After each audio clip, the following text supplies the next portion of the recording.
আল্লাহ রাব্বুল আলামিন আমাদেরকে সৃষ্টি করেছেন একটা বিশেষ উদ্দেশ্য নিয়ে। আল্লাহ পাক সূরাতুজ যারিয়াতের 56 নম্বর আয়াতে বলছেন, আউযু বিল্লাহি মিনাশ শাইতানির রাজীম। আল্লাহ পাক বলছেন, ওয়া মা খালাকতুল জিন্না ওয়াল ইনসা ইল্লা লিয়াবুদুন। আল্লাহ রাব্বুল আলামিন বলছেন, আমি জিন এবং মানব জাতিকে শুধুমাত্র আমার ইবাদত করার জন্যই সৃষ্টি করেছি। আল্লাহ রাব্বুল আলামিন এই আয়াতের মধ্যে আমাদের সৃষ্টির উদ্দেশ্য বর্ণনা করেছে। আল্লাহ পাক কি কারণে আমাদেরকে সৃষ্টি করেছে, ইল্লা লিয়াবুদুন, শুধু আল্লাহ পাকের ইবাদত করার জন্যই সৃষ্টি করা হয়েছে। আল্লাহ রাব্বুল আলামিন একা ছিলেন, হুয়াল আউয়ালু ওয়াল আখিরু ওয়াজ যাহিরু ওয়াল বাতিনু ওয়া হুয়া বিকুল্লি শাইইন আলিম। আল্লাহ পাক সূরা হাদীদ এর 3 নম্বর আয়াতে বলেছেন, আল্লাহ পাকই প্রথম, আল্লাহই শেষ, আল্লাহ পাকই প্রকাশ্য, আল্লাহই গোপন, এবং তিনি প্রত্যেকটা বিষয় সম্পর্কে জ্ঞানী। এক সময় কিছুই ছিল না, শুধু আল্লাহ রাব্বুল আলামিন ছিল। আবার একটা সময় আসবে কিছুই থাকবে না, শুধু আল্লাহ পাক থাকবেন। আল্লাহ পাক প্রকাশ্য, অর্থাৎ আল্লাহ পাকের নিদর্শনগুলো প্রকাশ্য, এগুলোকে দেখে আল্লাহকে চিনতে হবে। আল্লাহ পাক গোপন, আল্লাহর মারেফত গোপন, এটাকে খুঁজে নিতে হয়, সবার সামনে এসে ধরা দিবে না। আল্লাহকে চেনার এবং আল্লাহকে পাওয়ার যে রাস্তা, এটা আপনাকে খুঁজতে হবে। ওয়া হুয়া বিকুল্লি শাইইন আলিম। আল্লাহ পাক প্রত্যেকটা বিষয় সম্পর্কে জ্ঞানী, এমন কিছুই নাই যে আল্লাহ পাকের জ্ঞানকে অতিক্রম করতে পারে। আল্লাহ পাক যাকে যতটুকু জ্ঞান দিয়েছেন এর বাইরে কারো কোনো জ্ঞান নাই। সর্বপ্রথম আল্লাহ পাক একা ছিলেন। এখন যদি কারো মনে ওয়াসওয়াসা বা শয়তানি চলে আসে যে আল্লাহ পাক সবাইকে সৃষ্টি করেছেন, তাহলে আল্লাহকে কে সৃষ্টি করেছে, যেমনটা অনেকে এখন কথা বলে থাকে, তখন দায়িত্ব হচ্ছে বলতে হবে আমানতু বিল্লাহি ওয়া রুসুলিহি। কি বলতে হবে? আমার সাথে বলেন, আমানতু বিল্লাহি ওয়া রুসুলিহি, এবং বলতে হবে আউযু বিল্লাহি মিনাশ শাইতানির রাজীম, অথবা বলতে হবে আল্লাহুম্মা ইন্নী আউযু বিকা মিন হামাযাতিশ শায়াতিন ওয়া আউযু বিকা রাব্বি আন ইয়াহদুরুন। এটা বলে বাম দিকে 3 বার থুতু ফেলতে হবে, তাহলে শয়তানের এই ওয়াসওয়াসা মন থেকে দূর হয়ে যাবে ইনশাআল্লাহ। এখনকার বিশ্বের বেশিরভাগ মানুষ শয়তানের ওয়াসওয়াসায় চলে। এই কারণেই শয়তানকে দূর করতে হলে কিছু আমলের প্রয়োজন, যেমন 5 ওয়াক্ত নামাজ, সবসময় ওযু অবস্থায় থাকার চেষ্টা করা, কোরআন তেলাওয়াত করা নিয়মিত, সকাল সন্ধ্যায় আল্লাহর জিকির করা, এবং প্রত্যেক ফরজ নামাজের পরে তাসবিহ তাহলিল করা। কমপক্ষে সকাল সন্ধ্যায় 3 বার করে সূরা ইখলাস পড়া, কুল হুয়াল্লাহু আহাদ, এটা পড়া। সকাল সন্ধ্যায় 3 বার করে সূরা ফালাক পড়া, কুল আউযু বিরাব্বিল ফালাক, এটা পড়া। অথবা সকাল সন্ধ্যায় 3 বার করে সূরা নাস পড়া, কুল আউযু বিরাব্বিন নাস, এটা পড়া। সকাল সন্ধ্যায় কমপক্ষে 2 বার আয়াতুল কুরসি তেলাওয়াত করা। রাতের বেলা সম্ভব হলে সূরা মুলক তেলাওয়াত করা, অথবা সূরা বাকারার শেষের 3টা আয়াত তেলাওয়াত করা। এগুলো যে ব্যক্তি নিয়মিত তেলাওয়াত করে, চর্চা করে, সে শয়তানের ওয়াসওয়াসা থেকে দূরে থাকবে ইনশাআল্লাহ। আর শয়তানের ওয়াসওয়াসা অনেকভাবে হতে পারে। মানসিক, কোনো কোনো ক্ষেত্রে চোখের বদনজরও লাগতে পারে। চোখের বদনজর কিন্তু সত্য, যদিও বা বর্তমান বিজ্ঞান এগুলোকে স্বীকার করে না। আর বিজ্ঞান কোনো কিছুকে স্বীকার করলেই আমরা মানব, আর স্বীকার না করলে মানব না, এটা একটা কুফরি আকীদা। কি আকীদা? কুফরি আকীদা। বিজ্ঞান, যুক্তি, দর্শন এগুলো আল্লাহর বিধানের আওতাধীন। আল্লাহ পাকের বিধান এবং ওহী বিজ্ঞান, যুক্তি, দর্শনের আওতাধীন নয়। এই কনসেপ্টটা মুসলিমদেরকে আগে ক্লিয়ার করতে হবে। আল্লাহ রাব্বুল আলামিন তার ওহীর মধ্যে যে জ্ঞান নাজিল করেছেন এটা চূড়ান্ত। কোনো জ্ঞান যদি এর ভিতরে পড়ে যায় সেটা আমরা গ্রহণ করব, যেটা এর বাইরে চলে যাবে সেটাকে গ্রহণ করার প্রয়োজন নাই। দুর্ভাগ্যজনক হচ্ছে পশ্চিমারা সর্বপ্রথম নষ্ট করে দিয়েছে মুসলিম কমিউনিটিগুলোর পলিটিক্যাল সিস্টেম। দ্বিতীয়ত ধ্বংস করেছে মুসলিম জাতিগুলোর সামাজিক ব্যবস্থা। তৃতীয়ত ধ্বংস করেছে মুসলিমদের কালচার, সংস্কৃতি। চতুর্থ ধ্বংস করেছে মুসলিমদের অর্থনীতি। আর এখন ধ্বংস করতে চাচ্ছে মুসলিমদের শিক্ষানীতি। এখানে একটা চিরকুট আছে, পলিটিক্যাল আলাপ করা যাবে না। ওই জন্য আমি এখন মজা করে বলি যে পলিটিক্যাল আলাপ আমরা শিক্ষিতরা করতে পারবো না। কে করতে পারবে? হিরো আলম। কথা বুঝতে পারছেন না? ও করতে পারবে, ও প্রচারণা চালাতে পারবে, ভোট চাইতে পারবে, এমপি হতে পারবে, শিক্ষিত সমাজ কথা বলতে পারবে। সর্বপ্রথম যে বিষটা দেওয়া হয়েছে পশ্চিমা সভ্যতা থেকে, সেটা হলো মুসলিমদের একটা কমিউনিটি ছিল ইউনাইটেড, এটাকে কেটে টুকরা টুকরা করে বিভক্ত করে ফেলা হয়েছে। এটা 1 নম্বর কাজ তারা করেছে। 2 নম্বর, পলিটিক্যাল সিস্টেমগুলোর মধ্যে বিষ ঢুকিয়ে দেওয়া হয়েছে, বিষ। এখানে ভাইয়ে ভাইয়ে মারামারি করবে এখন, ভাই ভাই, দুজনেই ভাই। আচ্ছা, 3 নম্বর করা হয়েছে কালচার। আমাদের যে কালচারগুলো আছে, এই কালচারগুলোকে ধ্বংস করে দেওয়া হচ্ছে। পশ্চিমা কালচারে সব কিছুই চলছে, আমাদের চেহারা সুরত থেকে শুরু করে আকীদা, আদর্শ, সব কিছুই, পরিবার, সব কিছুই। পশ্চিমা কালচার ছাড়া আমরা চলতে পারছি না। একটা বিয়ে হবে, সেই বিয়েতেও গিয়ে দেখবেন প্রথমে গায়রে মাহরাম, মাহরামের কোনো বাস বিচার নাই, যে যাকে পাচ্ছে হলুদ মাখাচ্ছে, ডিজে পার্টি হচ্ছে, ধুমধারাক্কা গান হচ্ছে। বিয়ের শুরুটাই হচ্ছে পশ্চিমা কালচার দিয়ে। প্রত্যেকটা সেক্টরে অর্থনীতি, আল্লাহ পাক ব্যবসা হালাল দিয়েছেন, আল্লাহ পাক দিয়েছেন যাকাত ভিত্তিক অর্থনৈতিক সিস্টেম, সাদাকা, ওশর, সাদাকাতুল ফিতর ইত্যাদি, এগুলো সব বাদ। এখন চলছে সুদ। কি চলছে? সুদ আর প্রতারণা, ঘুষ আর দুর্নীতি। এখানেও পশ্চিমা কালচার। আরেকটা কি? শিক্ষা। এখন শিক্ষার মধ্যেও আস্তে আস্তে সব পশ্চিমা কালচার ঢুকে দেওয়ার চেষ্টা করছে। আর আমরা কি করছি আসলে? আমরা আপোষে মারামারি কাটাকাটি করছি, আপোষে গীবত তহমত সমালোচনায় ব্যস্ত আছি। কে কার ভুল ধরবো, কে কাকে আন্ডারস্টিমেট করব, কে কাকে অনলাইনে ধুয়ে রেখে দিব, এগুলোই আমাদের কাজে। তো আল্লাহ পাক আমাদেরকে বুঝ দান করুন, বোধ শক্তি দান করুন। আল্লাহ পাক যেন আমাদেরকে বোঝার তৌফিক দেন। কোরআন এবং সুন্নাহর মধ্যে যে জ্ঞানটা আছে এটাই চূড়ান্ত। এর বাইরে অনেক জ্ঞান থাকতে পারে, সেই জ্ঞান আমরা নিব না এমন নয়, সেই জ্ঞানও আমরা নিব, কিন্তু যখন সেটা কোরআন সুন্নাহর মানদণ্ডে টিকে যাবে তখন নিব। দেখা যায় কোরআন সুন্নাহর সাথে সাংঘর্ষিক, সেই জ্ঞানটা আমরা নিব না, সিম্পল। কারণ আমরা তো মুসলিম, অন্যদের পরকালীন কনসেপ্ট নাই, অন্যদের পরকালের হিসেব নিকাশের ভয় নাই, তাদের পরকালীন কোনো চেতনা নাই, কিন্তু আমাদের আছে না। আমাদেরকে মৃত্যুবরণ করতে হবে, কবরে সওয়াল জবাব দিতে হবে, আমাদের হাসর, মিজান, পুলসিরাত আমাদের সামনে অপেক্ষা করছে। আর আমরা চাই জান্নাতে যেতে। কোথায় যেতে? জান্নাতে যেতে। তাহলে আমাদেরকে তো 8-10টা মানুষের মতো চিন্তা করলে হবে না, হবে? অতএব জীবনের প্রতিটা ক্ষেত্র আল্লাহ পাকের ওহীর বিধানে যে চলবে, ইনশাল্লাহ সে সফল, দুনিয়াতেও সফল, পরকালেও সফল ইনশাল্লাহ। আর আমরা ইসলাম কারো উপর জোর করে চাপিয়ে দিব না, দিব। ইসলামের মধ্যে জোর জবরদস্তি নাই, লা ইকরাহা ফিদ্দিন, দ্বীনের মধ্যে কোনো জোর জবরদস্তি নাই। সত্য মিথ্যাকে স্পষ্ট করে উপস্থাপন করতে হবে। যার মনের মধ্যে আল্লাহ পাক হেদায়েত দিবেন, সে সত্যের পথে চলে আসবে ইনশাআল্লাহ।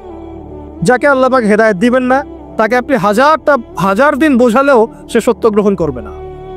অতএব ফাযাক্কির ইন্নামা আনতা মুযাক্কির, আল্লাহ পাক বলেছেন তুমি উপদেশ দাও, তুমি শুধু উপদেশ দাতা মাত্র।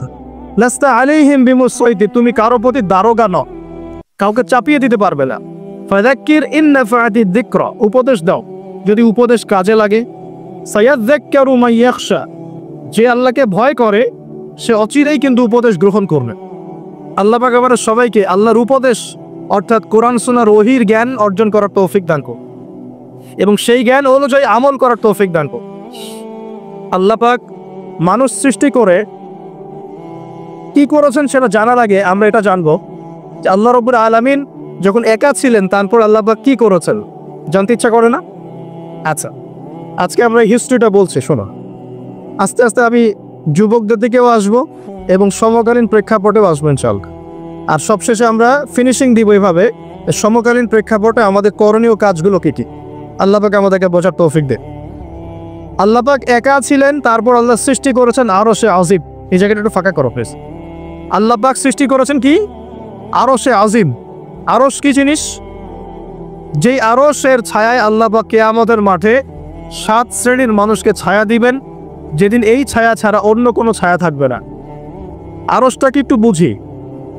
একটা হাদিসের মধ্যে নবী সাল্লাল্লাহু আলাইহি ওয়াসাল্লাম বলেছেন, নবীর নাম শুনলেই দরুদ করবেন, বলবেন সাল্লাল্লাহু আলাইহি ওয়াসাল্লাম।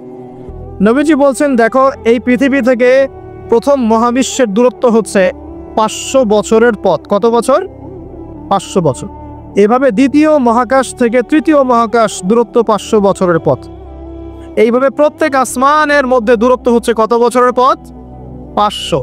সপ্তম আসমানের উপরে আছে সিদরাতুল মুনতাহা। কি আছে? এটা একটা কুল গাছ, বড়ই গাছ। নাসা আবিষ্কার করতে পেরেছে? অতএব বিশ্ববাসী বিশ্বাস করবে না। নাসা যদি কালকে বলে হ্যাঁ পাওয়া গেছে সিদরাতুল মুনতাহা, তাহলে বিশ্ববাসী বিশ্বাস করবে। একটা শিরকি দর্শন চলছে, কুফরি দর্শন। ও যখন বলবে হ্যাঁ তখন সবাই বলে হ্যাঁ, যখন তারা বলে না সবাই বলে না। আল্লাহ পাকের ওহীর জ্ঞানের কোনো মূল্য নাই সবার কাছে, ইল্লা মাশাআল্লাহ।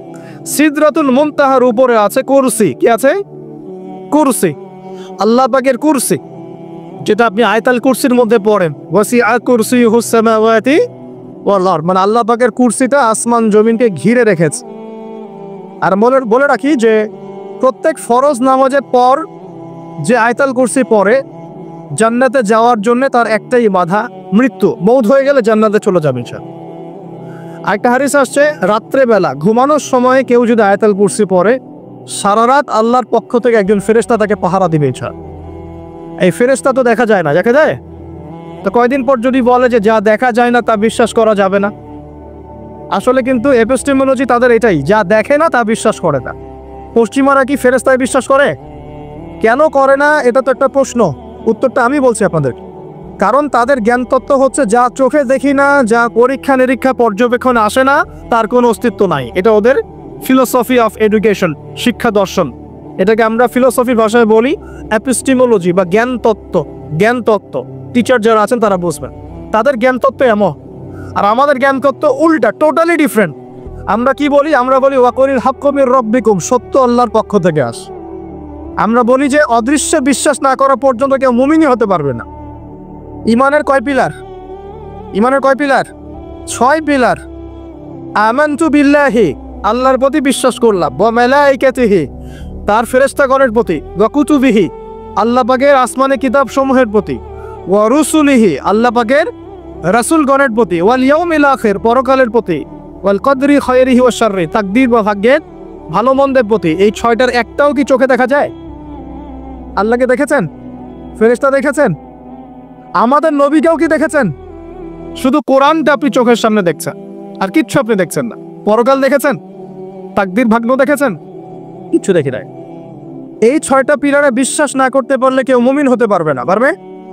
আলিফ লাম মিম যালিকাল কিতাবু লা রাইবা ফীহি হুদাল লিল মুত্তাকিন, কারা মুত্তাকি? আল্লাযীনা ইউমিনুনা বিল গায়বি, এই যে 6টা গায়েবে যারা বিশ্বাস করে এরা হলো মুমিন মুত্তাকি। তাহলে আমাদের জ্ঞানের ভিত্তিটা কি? আমরা অদৃশ্যে বিশ্বাস করি, আর ওদের জ্ঞানের ভিত্তি হচ্ছে ওরা চাক্ষুষ যা দেখে তাতে বিশ্বাস করে। এই জায়গাতেই তো পার্থক্য জ্ঞানতাত্ত্বিক। এই কারণেই ওরা ফেরেশতায় বিশ্বাস করে না, আল্লাহ বিশ্বাস করে না, নবী রাসূলগণে বিশ্বাস করে না। তারা বলছে আল্লাহর সন্তান আছে, নাউযুবিল্লাহ। হ্যাঁ, তারা আসমানি কিতাবে বিশ্বাস করছে না, তার ধর্মের কনসেপ্টে বিশ্বাস করছে না। তারা পরকাল, পুনরুত্থান, হাসর, কিয়ামত, মিজান, পুলসিরাত কিছুই বিশ্বাস করে। বিশ্বাসগত পার্থক্য এখানে। এখন মুমিন মুসলিম হিসাবে আমরা বিশ্বাস করি আল্লাহ পাকের ফেরেশতা আছে না নাই? আছে। এখন এই ফেরেশতারা 8 জন ফেরেশতা, বড় বড় 8 জন ফেরেশতা, তারা আল্লাহ পাকের আরশটাকে ধরে রেখেছে। কয়জন ফেরেশতা? 8 জন। এই 8 জন ফেরেশতা আল্লাহর আরশকে টেনে নিয়ে আসবে কিয়ামতের মাঠে। বলেন সুবহানাল্লাহ। আল্লাহ পাকের এমনও ফেরেশতা আছেন যারা একটা ফুৎকার দিবে, জাস্ট একটা ফু, এক ফুৎকারে পুরো মহাবিশ্ব ধ্বংস হয়ে যাবে। এত শক্তিশালী ফেরেশতা আছে আল্লাহ পাকে। আমরা যখন মায়ের গর্ভে ছিলাম, এরকম একজন ফেরেশতাই আল্লাহর পক্ষ থেকে রূহ নিয়ে এসে মায়ের গর্ভে ফুঁকে দিয়েছে, এবং আল্লাহর হুকুমে 4টা বিষয় লিখে দিয়েছে। আমরা প্রত্যেকে যখন মায়ের গর্ভে ছিলাম, বয়স ছিল 4 মাস 10 দিন। আমরা তো সব ভুলে গেছি এখন, এখন মাত্র 4 মাস 10 দিন। এখন শরীরে শক্তি আছে তো, এই জন্য শৈশব, বাল্যকাল সব ভুলে গেছে। আবার একদিন শরীরে শক্তি থাকবে না, তখন আবার আল্লাহ আল্লাহ করা শুরু করবে। 2 দিন ডায়রিয়া হলেই আল্লাহ আল্লাহ শুরু হয় না। যখন সুস্থ থাকে আল্লাহর বিরুদ্ধাচারণ করে, আল্লাহ বলতে কেউ নাই। তো মহাবিশ্বের প্রতিটা সৃষ্টি আল্লাহ পাকের আদেশ পালন করে চলে, শুধু 2টা সৃষ্টি করে না। কেন করে না সামনে আসছে। এবার আল্লাহ পাক অন্যান্য মাখলুক সৃষ্টি করেছেন, এবং পৃথিবীর জন্য আল্লাহ পাক জিন জাতি সৃষ্টি করেছেন। কোন জাতি? জিন জাতি। পৃথিবী আগে না জিন আগে? বলেন, আগে পৃথিবী। জিন জাতিকে সৃষ্টি করে আল্লাহ পাক পৃথিবীতে থাকার সময় দিয়েছিলেন। তারা তাই করেছিল, আজকের মানুষরা যাই করছে। তারা আল্লাহ পাকের বিরুদ্ধাচরণ করা শুরু করেছে, আল্লাহ পাক তাদেরকে ধ্বংস করে দিয়েছে। তবে একজনকে রেখে দেয়া হয়েছে। কাকে? তার নাম হচ্ছে ইবলিস। কি নাম? ইবলিস। সে আল্লাহর বড় আবেদ ছিল, আল্লাহর ইবাদত করতে করতে করতে সে এমন একটা মর্যাদা পেয়ে যায় যে ফেরেশতাদের উপরে আল্লাহ পাক তাকে মর্যাদা দিয়ে দিচ্ছে, ফেরেশতাদের সর্দার বাড়িয়ে দেওয়া হয়েছে। কাকে? ইবলিসকে। আচ্ছা, এবার পৃথিবী কিন্তু তার জায়গায় আছে, পৃথিবী কিন্তু ধ্বংস হয়ে যায় নাই, পৃথিবী আগে সৃষ্টি করা হয়েছে, ওটা তার জায়গায় আছে। অনেক দিন পর, অনেক দিন বলতে কতদিন আল্লাহ ভালো জানেন, আমরা জানি না। কত লক্ষ বছর, কত কোটি বছর আল্লাহ ভালো জানেন, আমরা জানি না। আমরা জানি সূরা দাহরের 1 নম্বর আয়াত, আল্লাহ বলেন হাল আতা আলাল ইনসান হিনুম মিনাদ দাহর লাম ইয়াকুন শাইআম মাযকুরা। মানুষের উপরে এমন সময় চলে গেছে যে মানুষ একটা আলোচ্য বিষয় ছিল, এই মহাবিশ্বে অস্তিত্বই ছিল না মানুষ। এমন সময় মানুষের উপর চলে গেছে, আমরা এখন মনে করি মানুষই সবকিছু নাকি? আল্লাহ বলছেন একটা সময় ছিল মানুষের অস্তিত্বই ছিল। আল্লাহ পাক বহুদিন পরে এবার ফেরেশতাদেরকে ডাকলেন, ডেকে বলছেন ওয়াইজ ক্বালা রাব্বুকা লিল মালায়েকা ইন্নী জাইলুন ফিল আরদি খলিফা। হে আমার ফেরেশতারা, আমি ওই জমিনে, পৃথিবীতে, আরদে আমি আমার খলিফা পাঠাতে চাই। কি চাই? খলিফা পাঠাতে চাই। আল্লাহর খলিফাকে এক কথায় যে আল্লাহর হুকুম মেনে চলে, যে আল্লাহর হুকুম মেনে চলে এবং প্রতিষ্ঠা করে, ন্যায় বিচার প্রতিষ্ঠা করে, সে আল্লাহর খলিফা। যে আল্লাহর হুকুম মানে না, প্রচার প্রসার প্রতিষ্ঠাও করে না, ন্যায় বিচারও করে না, সে আল্লাহর খলিফা নয়, শয়তানের খলিফা। কথা ক্লিয়ার?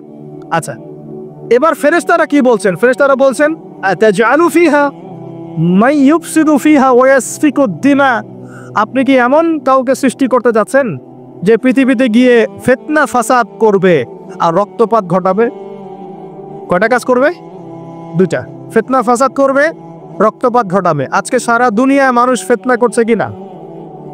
পরিবেশ বিপর্যয় করছে, পলিটিক্সে ফিতনা, ইকোনমিক্সে ফিতনা, সমাজে ফিতনা, কালচারে ফিতনা, এখন এডুকেশনেও ফিতনা, সবখানেই ফিতনা। তো এইটাই ফেরেশতারা বলেছিলেন যে মানুষ ফিতনা সৃষ্টি করবে, আর কি করবে? রক্তপাত ঘটাবে। সারা বিশ্বে রক্তপাত ঘটাচ্ছে কিনা মানুষ? ঘটাচ্ছে না? এই তো প্রথম বিশ্বযুদ্ধে কত মানুষ মারা গেছে? 3 থেকে 4 কোটি। 3 থেকে 4 কোটি। নবী সাল্লাল্লাহু আলাইহি ওয়াসাল্লাম এবং সাহাবীরা যত যুদ্ধ করেছেন ইসলামের জন্য, সবগুলো যুদ্ধের পরিসংখ্যান মিলালে 10,000 মানুষও মারা যায় নাই, 10,000ও না। আর তোমাদের শুধু প্রথম বিশ্বযুদ্ধেই 3 থেকে 4 কোটি মানুষ মারা গেছে। সেকেন্ড ওয়ার্ল্ড ওয়ারে মারা গেছে 7 থেকে 8 কোটি মানুষ। ভিয়েতনাম যুদ্ধে এরকম প্রায় 4 থেকে 5 লক্ষ, আরও বেশি হতে পারে। চায়নায়, রাশিয়ায়, আপনার ইতালিতে যে বড় বড় রেভলিউশনগুলো হয়েছে, দেখবেন লক্ষ লক্ষ মানুষ মারা গেছে, লক্ষ লক্ষ। এই যে শুরু হচ্ছে ইউক্রেন রাশিয়া, এই যুদ্ধ এত তাড়াতাড়ি থামবে না, এই যুদ্ধ এত দ্রুত বন্ধ হবে না, এটা কন্টিনিউয়াসলি চলতে থাকবে। ওদের প্ল্যান ছিল সিরিয়াকে নিয়ে, সিরিয়াকে কেন্দ্র করে তার একটা মালহামা চেয়েছিল, গ্রেট ওয়ার, বিশ্বযুদ্ধ। ওটা হয়নি, আলহামদুলিল্লাহ হয় না, আলহামদুলিল্লাহ হয়নি। এখন নতুন পরিকল্পনা হচ্ছে যে ইউক্রেন রাশিয়া ইস্যু নিয়ে সারা ওয়ার্ল্ডে একটা ফিতনা সৃষ্টি কর। অলরেডি তারা ফিতনা সৃষ্টি করেই ফেলেছে। গ্যাসের দাম বেড়ে গেছে, তেলের দাম বেড়ে গেছে, এক্সপোর্ট ইম্পোর্ট কলাপস করছে, অনেক সমস্যা হচ্ছে। এবং এটাকে জিয়ে রাখা হচ্ছে অস্ত্র দিয়ে, প্রযুক্তি দিয়ে, হ্যাঁ, ট্যাঙ্ক দিয়ে, সমরাস্ত্র দিয়ে ওরা জিয়ে রাখছে যুদ্ধটাকে, যে চলুক, কন্টিনিউয়াসলি চলতে থাক। কারণ তাদের উদ্দেশ্য হচ্ছে পুরো বিশ্বে একটা ম্যাসাকার যুদ্ধ লাগান। এটা আস্তে আস্তে আপনারা বুঝতে পারেন, আমাকে কিছুই বলতে হবে না, আস্তে আস্তে আপনারা এমনি বুঝতে পারেন। সারা বিশ্বে একটা গ্রেট ওয়ার হতে পারে, যেটাকে মিলিটারি অ্যাফেয়ার্স যারা বুঝেন তারা বলেন যে নিউক্লিয়ার ওয়ার বা পারমাণবিক যুদ্ধের কথা বল। এটা কিন্তু আমাদের দরজায় দাঁড়িয়ে আছে। আমরা দোয়া করি এমনটা না হোক, কিন্তু হতে পারে। আমরা দোয়া করি এমনটা না হোক, কিন্তু হতে পারে। হলে কি হবে সেই চিন্তা আমাদের করতে হবে। তো যারা বলে ইসলাম তরবারির জোরে ছড়িয়েছে, তাদের এইসব কথা বলার কোনো অধিকার নাই, এটা লজ্জা করা উচিত।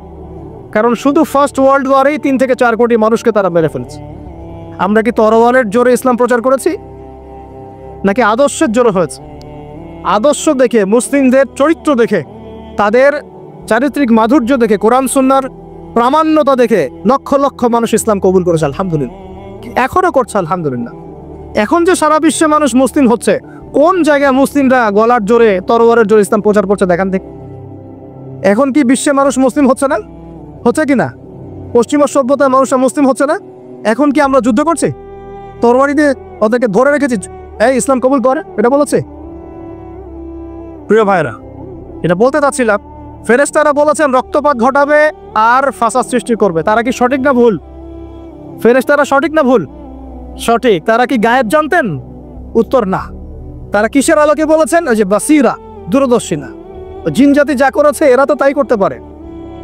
আল্লাহ পাক কি বলছেন? আল্লাহ পাক বলছেন ইন্নী আ'লামু মা লা তা'লামুন, আমি যা জানি তোমরা তা জানো না। মানে আমার অনেক শুকরগুজার বান্দা থাকবে যারা আমার আনুগত্য করবে, আমার বিরুদ্ধাচরণ করবে।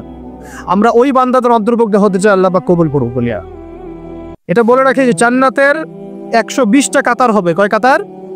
120 কাতার। এর মধ্যে 80টা কাতার হবে উম্মতে মুহাম্মাদের মধ্য থেকে। এবার আল্লাহ পাক আদম আলাইহিস সালামকে সৃষ্টি করলেন নিজ হাতে। সূরা সাদের মধ্যে আল্লাহ পাক বলেছেন খালাকতু বিয়াদাই, আমি নিজ হাতে ওকে সৃষ্টি করেছি। আল্লাহর হাত কেমন সেটা ব্যাখ্যা করার দরকার নাই, এগুলো নিয়ে চিন্তা করতে যাবেন। আল্লাহ পাকের মতোই, কারোর সাথে সাদৃশ্যপূর্ণ নয়। আল্লাহ পাক এবার আদম আলাইহিস সালামকে সৃষ্টি করে নাম শিক্ষা দিলেন।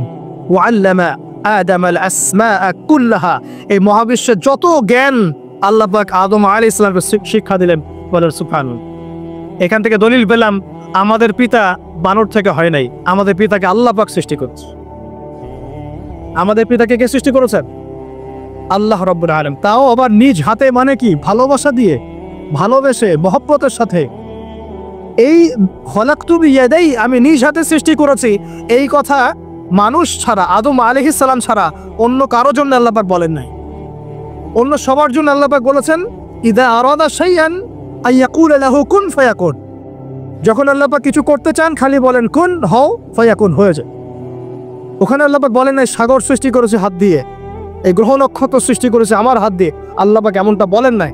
আদম আলাইহিস সালামকে আল্লাহ পাক কত মহব্বত করেন, আল্লাহ পাক বলছেন যে আমি তাকে আমার নিজ হাতে সৃষ্টি করেছি। আর আজকে তোমরা শেখাচ্ছ মানুষকে, আস্তাগফিরুল্লাহ, যে মানুষ বানর থেকে হয়েছে। কত বড় কুফরি, কত বড় শিরক, কত বড় লজ্জা। নিজের সম্মান মানুষ নিজের ভাবে নষ্ট করতে পারে, নিজের সম্মান নিজে নষ্ট করতে পারে। আমাদেরকে আল্লাহ সৃষ্টি করেছেন আদম আলাইহিস সালাম থেকে। তারপরে যান, শুধু সৃষ্টি করেন নাই, আল্লাহ পাক সমস্ত নাম শিক্ষা দিয়েছে। নাম মানে এখানে শুধু নাম, মঙ্গল, নেপচুন, প্লুটো এগুলো না। নাম মানে হচ্ছে জ্ঞান। নাম মানে কি? জ্ঞান। একটা এক্সাম্পল দেই, যখন আপনি বাচ্চাকে বলেন যে A for Apple, A for কি? অ্যাপল যে শিখাচ্ছেন, অ্যাপল বলতে কিন্তু সে শুধুমাত্র একটা ওয়ার্ড শিখে না, ও কিন্তু শিখে অ্যাপল মানে একটা এমন কিছু এটা খেতে হয়। কি করতে হয়? খেতে হয়। যখন আপনি শেখান এ ফর অ্যান্ট, ও বুঝতে পারে অ্যান্ট হচ্ছে একটা সৃষ্টি, এটা চলাচল করে, কালো কালো দেখতে, ও কিন্তু মাথার মধ্যে ওটা ছবি এঁকে নেয়। তো এটা নাম মানে শুধু নাম না, জ্ঞান। আল্লাহ পাক আদম আলাইহিস সালামকে সমস্ত জ্ঞান শিক্ষা দিলেন। আল্লামাল ইনসান মা লাম ইয়ালাম, আল্লাহ বলছেন আমি মানুষকে সেই জ্ঞান শিক্ষা দিয়েছি যা মানুষ জানতো না। মানে আমরা সৃষ্টিগতভাবে জ্ঞানী ছিলাম না, আল্লাহ পাক জ্ঞান শিক্ষা দিয়েছেন। কোন জ্ঞান শিক্ষা দিয়েছেন? যে জ্ঞান ফেরেশতাদেরও ছিল না। বলেন সুবহানাল্লাহ। আল্লাহ পাক জ্ঞান শিক্ষা দিয়ে ফেরেশতাদের সামনে নিয়ে গিয়ে বলছেন তোমরা এই নামগুলো বলো দেখি। ফেরেশতারা বলছেন লা ইলমা লানা ইল্লা মা আল্লামতানা, আল্লাহ আমাদের তো সেই জ্ঞান নাই, যা আপনি শিখিয়েছেন অতটুকুই জানি, এর বেশি জানি না। এবার আল্লাহ পাক বলছেন ইয়া আদম আম্বিহুম বিআসমাইহিম, আদম তুমি সব নাম বলে দাও দেখি। আদম আলাইহিস সালাম সমস্ত নাম দর করে সব বলে দেন। আমাদের পিতা জ্ঞানী ছিলেন না? ছিলেন না। আল্লাহ পাক নিজে তাকে জ্ঞান শিক্ষা দিয়েছে। আর আমরা বলছি মানুষ আস্তাগফিরুল্লাহ অন্য প্রাণী থেকে আসছে। সুবহানাল্লাহ, কত অদূরদর্শী মানুষেরা, কত সুদূর প্রসারী একটা কুফরি মতবাদ। এবার আল্লাহ পাক আদম আলাইহিস সালামকে বলছেন তুমি নাম বলে দাও, তিনি সব নাম বলে দিলেন। এবার গিয়ে আল্লাহ পাক ফেরেশতাদেরকে বলছেন এবার তোমরা একটা কাজ করো, ইয কুলনা লিল মালাইকাতি ইসজুদু লি আদম, তখন আল্লাহ পাক বলছেন আমি ফেরেশতাদেরকে বললাম তোমরা সবাই এখন আদমকে সিজদা করো। বলেন সুবহানাল্লাহ। কত সম্মান আমাদের পিতার। মহাবিশ্বে ফেরেশতাদের সামনে আল্লাহ পাক তাকে সিজদা করালেন ফেরেশতাদেরকে দিয়ে। ফাসাজাদু, সবাই সিজদা করলো, ইল্লা ইবলিস। কে সিজদা করলো না? ইবলিস। এখানে একটা বিষয় মনে রাখেন, আমাদের পিতাকে কিসের কারণে সম্মানিত করা হয়েছে? শারীরিক গঠন, চেহারা সৌন্দর্য, টাকা পয়সা, রিজিক, কোনটার কারণ? এইটাই মনে রাখবেন। মুসলিম উম্মাহ যদি আজকে সারা বিশ্বের নেতৃত্ব দিতে চায়, সবাইকে জ্ঞানী হতে হবে, জ্ঞানের বিপ্লব ঘটাতে হবে। বলেন সুবহান, বলেন আমিন। এই জ্ঞানের বিপ্লব ঘটাতে পারলে ইনশাআল্লাহ মুসলিম উম্মাহ আবার সেই জায়গায় যাবে যেখান থেকে আমরা এসেছি। জ্ঞান ছাড়া আমরা কিচ্ছু করতে পারবো। আর এই জ্ঞান মানে শুধু একমুখী শিক্ষা নয়, জেনারেল শিক্ষা, ইসলামিক শিক্ষা, এই দুইটাকে হারমোনিয়াসলি কম্বাইন্ড করতে হবে, করে এমন জ্ঞান অর্জন করতে হবে যে জ্ঞান দিয়ে বিশ্বকে আমরা চ্যালেঞ্জ করতে পারি। এটাই এই বিশ্বের সবচেয়ে বড় চ্যালেঞ্জ এখন, মুসলিমদের সবচেয়ে বড় চ্যালেঞ্জ এখন এটাই, ইসলামিক শিক্ষা এবং জেনারেল শিক্ষাকে একত্রিত করে এমন প্রজন্ম তৈরি করা যে প্রজন্ম আগামী দিনে উম্মাকে নেতৃত্ব দেবে ইনশাআল্লাহ।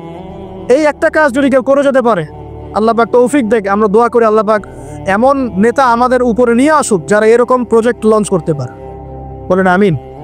দোয়া করতে কোনো সমস্যা? অথবা যদি কেউ হাল না ধরে, আল্লাহ পাক যেন এমন কিছু মানুষ তৈরি করে দেন যারা এই জ্ঞানতাত্ত্বিক বিপ্লব নিয়ে কাজ করবে ইনশাআল্লাহ। এটা সবচেয়ে ইম্পর্টেন্ট কাজ এখন, না হলে আজকে থেকে 20-30 বছর পরে এই প্রজন্মকে আপনি আর খুঁজে পাবেন না। দেখবেন এমন প্রজন্ম চলে আসছে যারা বলবে আল্লাহর সাথে আমাদের কোনো সম্পর্ক নাই, নামাজ পড়বে না, রোজা রাখবে না, যাকাত দিবে না, আল্লাহকে চিনবে না। দেখে নিয়েন, আমরা দোয়া করি এমনটা না হোক, কিন্তু যদি আমরা হাল ছেড়ে দিই এখন এমনটাই হবে সব। এটা খিদিরের দৃষ্টিভঙ্গি দিয়ে আপনাদেরকে বললাম, জ্ঞানতাত্ত্বিক রেভলিউশন দরকার। যদি কেউ কোনো উদ্যোগ না গ্রহণ করে, অ্যাটলিস্ট বাসায় পারিবারিকভাবে হলেও আপনাকে শেখাতে হবে সন্তানকে, কোনো অপশন নাই।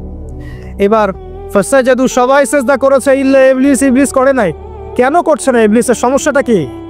ইবলিসকে আল্লাহ পাক জিজ্ঞাসা করছেন, মা মানাআকা আল্লা তাসজুদা ইযা আমারতুক, আমি তোমাকে আদেশ করলাম আদমকে সেজদা করতে, কে তোমাকে নিষেধ করলো সেজদা করতে? ইবলিস বলছে, বেশি চালাক, বেশি বোঝে যারা, অতিরিক্ত বুদ্ধিজীবী। ইবলিস ছিল বেশি বুদ্ধিজীবী, ইবলিস ছিল কি অতিরিক্ত মাত্রার বুদ্ধিজীবী।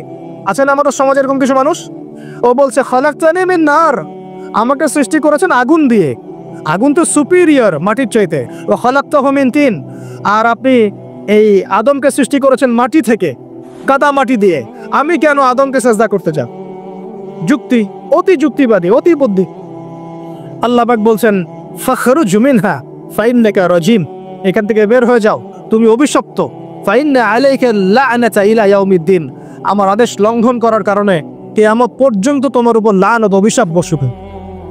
আল্লাহ পাক তাড়িয়ে দিলেন, একদম থ্রোন অ্যাওয়ে। আমরা বলি না আউযু বিল্লাহি মিনাশ শাইতানির রাজিম, রাজিম শব্দের মানে হচ্ছে বিতাড়িত, থ্রোন অ্যাওয়ে, কার্সড, যাকে অভিশাপ করা হয়েছে। এবার ভালো করে শোনেন প্রিয় ভাই, ইবলিসের এই স্টেটমেন্টগুলো শোনেন।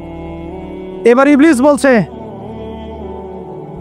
রব্বি আনজিরনি ইলা ইয়াউমি ইউবআসুন, এই স্টেটমেন্টটা ভালো করে শোনেন। ইবলিস বলছে রব্বি, হে আমার রব।